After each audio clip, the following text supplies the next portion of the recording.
اعوذ باللہ من الشیطان الرجیم بسم اللہ الرحمن الرحیم ولمن خاف مقام ربہ جنتان فبأي آلاء ربكما تكذبان ذواتا أفنان فبأي آلاء ربكما تكذبان فيهما أعينان تجريان فبأي آلاء ربكما تكذبان فيهما من كل فاكهة زوجان فبأي آلاء ربكما تكذبان متكئين على فرش بطائنها من استبرق وجن الجنتین دان فبأي آلاء ربكما تكذبان صدق اللہ العظیم رب اشرح لی صدری ویسر لی امری واحلل عقدۃ من لسانی یفقہوا قولی۔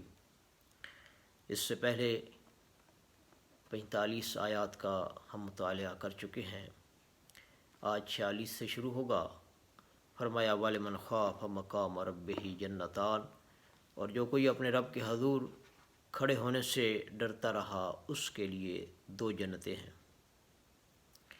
اہل جنت کی یہ صفت بیان ہوئی ہے کہ وہ رب کے حضور پیشی سے اس دنیا میں لرزا و ترسا رہے۔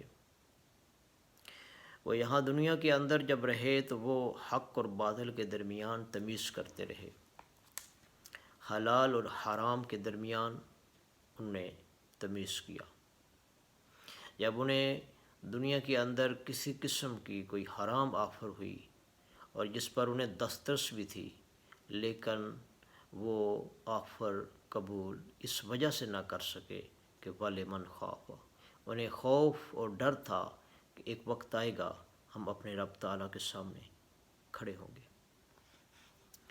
یہاں 2 جنتوں کا ذکر ہے، مختلف آراء نقل کی ہیں مفسرین نے اس سے متعلق، لیکن بیان القرآن کے حوالے سے بات اس وقت کر رہا ہوں جس نے مجھے بہت زیادہ اپروچ بھی کیا ہے اس معاملے میں، کیونکہ اس سورہ مبارکہ کے اندر لگاتار انسانوں اور جنات سے براہ راست خطاب ہے، اور صیغہ بھی تثنیہ کا ہے، خطاب بھی دونوں سے ہے، جہنم کی وعید بھی دونوں سے، تو جنت کی وعید بھی دونوں کو ہونی چاہیے تھی۔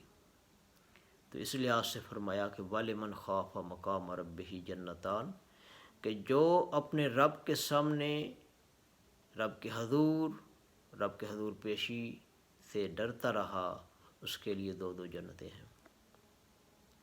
کیونکہ انسانوں اور جنات کا مادہ تخلیق اور فطرت الگ الگ ہے، ضروریات بھی الگ الگ ہیں، راحت اور غم کے معیار الگ ہیں، کیف و سرور کے انداز مختلف ہیں۔ اس لیے یہاں پر 2 جنتوں کا ذکر ہے، اور یہاں پر جن 2 جنتوں کا ذکر ہے وہ نچلے درجے کی 2 جنتوں کا ذکر ہے۔ مادہ تخلیق بھی الگ ہے، فطرت بھی الگ ہے، اس لحاظ سے 2 جنتوں کا یہاں پر ذکر ہوا ہے کہ انسانوں کے لیے الگ جنت اور جنات کے لیے الگ جنت۔ نوٹ کیجئے کہ یہاں پر جن 2 جنتوں کا ذکر ہوا ہے یہ نچلے درجے کی 2 جنتوں کا ذکر ہے۔ اس سے آگے آیت نمبر 62 میں جو ذکر ہوگا وہ اس سے اعلیٰ درجے کی جنتوں کا ذکر ہوگا۔ فَبِأَيِّ آلَاءِ رَبِّكُمَا تُكَذِّبَانِ، تو تم دونوں اپنے رب کی کون کون سی نعمتوں اور قدرتوں کا انکار کرو گے۔ ذوات افنان، دونوں بہت سی شاخوں والی ہوں گی۔ فَبِأَيِّ آلَاءِ رَبِّكُمَا تُكَذِّبَانِ، تو تم دونوں اپنے رب کی کون کون سی نعمتوں اور قدرتوں کا انکار کرو گے۔ فِيهِمَا عَيْنَانِ تَجْرِيَانِ، ان دونوں میں 2 چشمے بہہ رہے ہوں گے، یعنی ہر جنت کے اندر ایک چشمہ رواں ہوگا۔